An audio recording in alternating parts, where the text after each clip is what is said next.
Well folks, welcome to the latest video. Remember folks, this is 200 years old.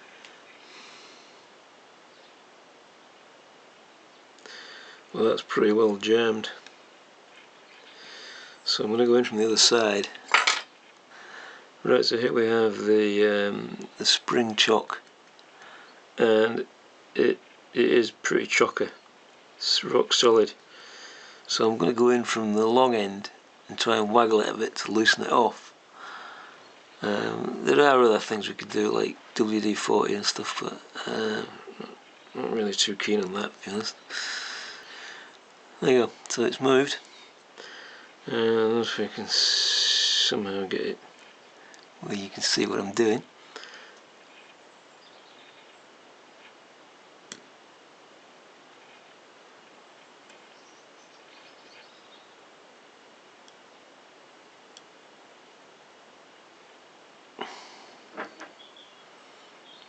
Okay, so that's the chock out.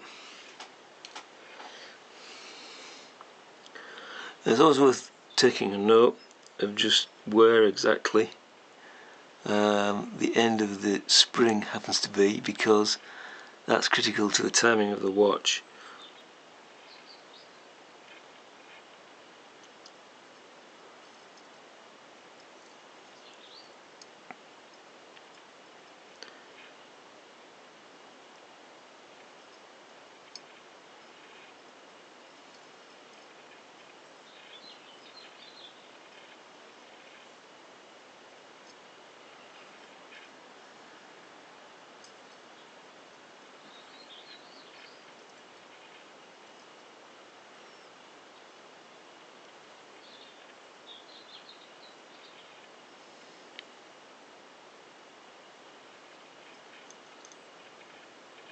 So you can kind of see there, that's the escape wheel. Some people call that a crown wheel, but actually it isn't the crown wheel in this particular case. Those are called the verges, the little paddles on the end there, and that kind of replaces the lever in a lever watch. And once you take that out, the watch can just discharge itself, so it's slightly different to a lever watch.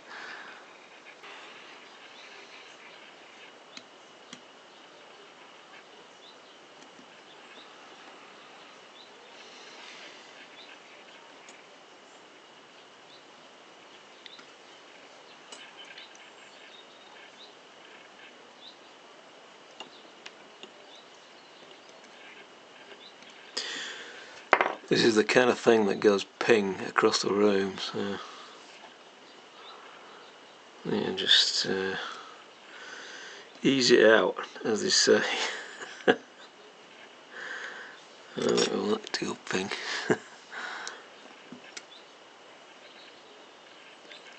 Right.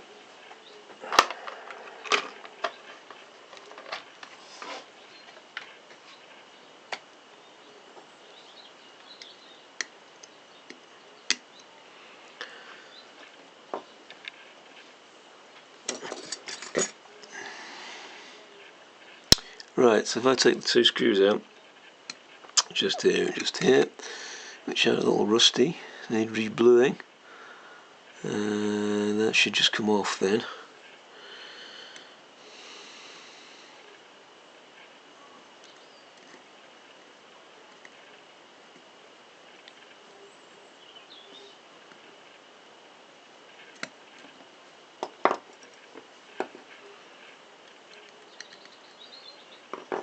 So in this particular case, that watch is a single piece. Sometimes this bit is a separate piece, but it's a single piece in this case.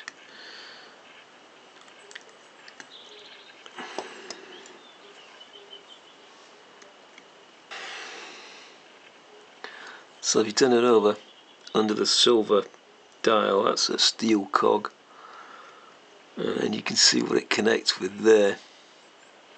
That's the regulator, essentially. So just to point out, this bit there, that's the regulator arm. This type of watch typically doesn't have screws on the bridge. It has chocks, so you can see one there. and the other chocks are not so visible, but they are in there. You can see that one.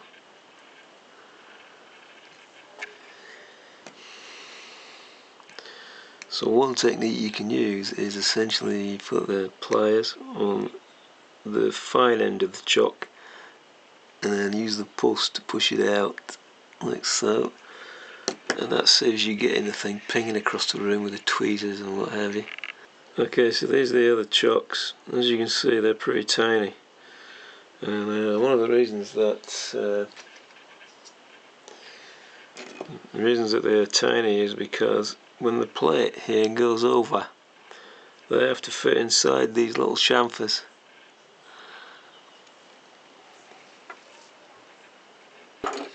Okay, removal of the escape wheel.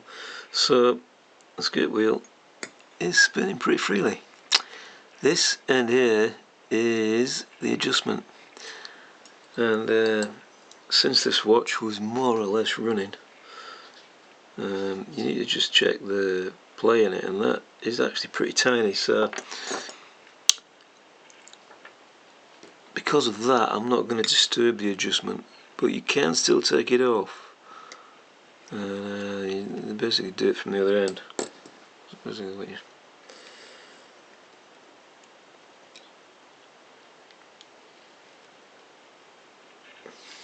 There you go. That's it off. So you can check the pivots for wear, and you can put it back without the adjustment being altered. Not advisable to move that if it's properly adjusted. When you bolt this back on, it'll come back to exactly where it was, and it shouldn't muck you about too much, unless you're doing a full rebuild of the watch, of course, which is a different issue. Okay, so the fusee chain is wrapped around the spring cone. Let's do it the other way. Okay, so the fusee chain is wrapped around the spring cone, and as you can see, it's a bit jammed in places.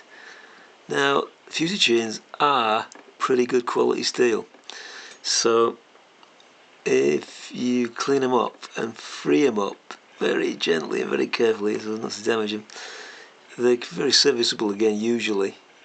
There are some that are too far gone, but they are pretty strong, even though they're so tiny. So just remember that we will get this quite loose, but as you will see when we put the thing back together. I think the spring's probably okay in there.